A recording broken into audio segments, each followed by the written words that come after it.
Hello friends. So today's video is all about microbiome.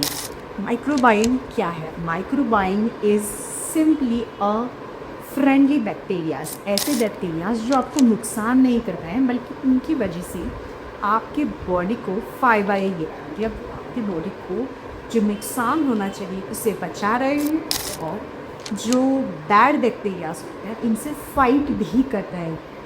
So let's see इनके बारे में थोड़ा सा डिटेल में जान लेते हैं सो दैट आप थोड़ा अवेयर हो जाएंगे. वो है तो वो की डाइट को में ऐड. ये गुड बैक्टीरिया हमारे बॉडी में लैक्टिक एसिड सिक्रेट करते हैं।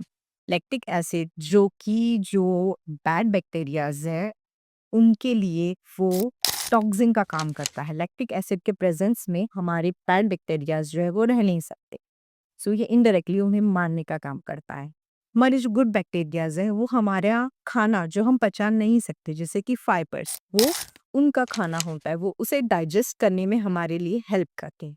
गुड बैक्टीरियाज फाइबर को डाइजेस्ट करके SCFA यानी कि short chain fatty acid secrete करने हैं, जिसकी ब्यूटेरेट जो कि एंटी इंफ्लेमेटरी है, जो कोलॉन सेल को एनर्जी प्रोवाइड करता है। कोलॉन सेल मतलब जो हमारे पेट के अंदर के सेल्स होते हैं उन्हें एनर्जी प्रोवाइड करता है। इसके अलावा वो हमारे ब्लड शुगर को भी मेंटेन करने का काम करता है। मतलब एकदम से जो है हमारा ब्लड का शुगर बढ़ता नहीं है, वो धीरे-धीरे एब्ज़ॉर्प्शन जो है वो हमारे फूड का करता है, उससे स्पाइक जो है ब्लड शुगर में वो नहीं आता है। इसके अलावा माइक्रोबायोम्स जो है वो पैथोजेंस को, जो बैड बैक्टीरियम्स है उनको हमारे पेट की जो म्यूकस लेयर होती है हमारे स्टमक में, हमारे जीआईटी में, उसे चिपकने से रोकते हैं।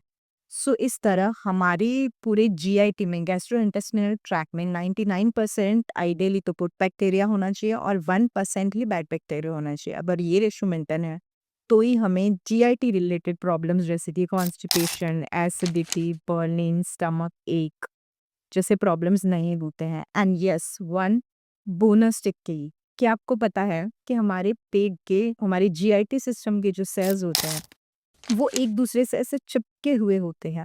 एक टाइट जंक्शन होता है जिस जंक्शन से सिर्फ इम्पोर्टेंट न्यूट्रिएंट्स ही अंदर जा सकते हैं, और ये टाइट जंक्शन मेंटेन करने का काम vitamin A, vitamin D, zinc and probiotics करते हैं। और अगर अगर किसी प्रॉब्लम से ये जंक्शन लूज हो जाता है तो सिर्फ न्यूट्रिएंट्स ही नहीं बल्कि टॉक्सिन्स और ऐसे प्रोडक्ट्स जो हमारे बॉडी के लिए हार्मफुल थे वो भी हमारे बॉडी के अंदर पास हो सकते, जिसे हम लीकी गट का जो है इशू कहते हैं।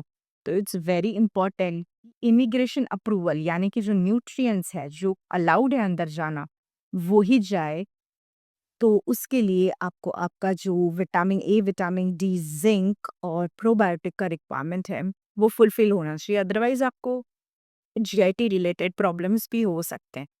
सो प्लीज़ मेक श्योर कि ये जंक्शन जो है हमारे सेल के बीच का वो हैम्पर्ड ना हो। इसके अलावा कुछ ऐसी चीज़ें जिनसे ये जंक्शन, हमारा जो टाइट कॉन्टैक्ट है सेल के बीच का, वो डिस्टर्ब हो सकता है। ऐसी फूड में आ जाते हैं अल्कोहल के, ग्लूटेन वाली कुछ चीज़ें, शुगर, जंक फूड, मैदे वाली चीज़ें and frequent use of antibiotic. तो गाइज़ आई होप आपको कुछ माइक्रोबायोम के बारे में और लीकी गट के बारे में इस वीडियो में क्लियर हुआ होगा।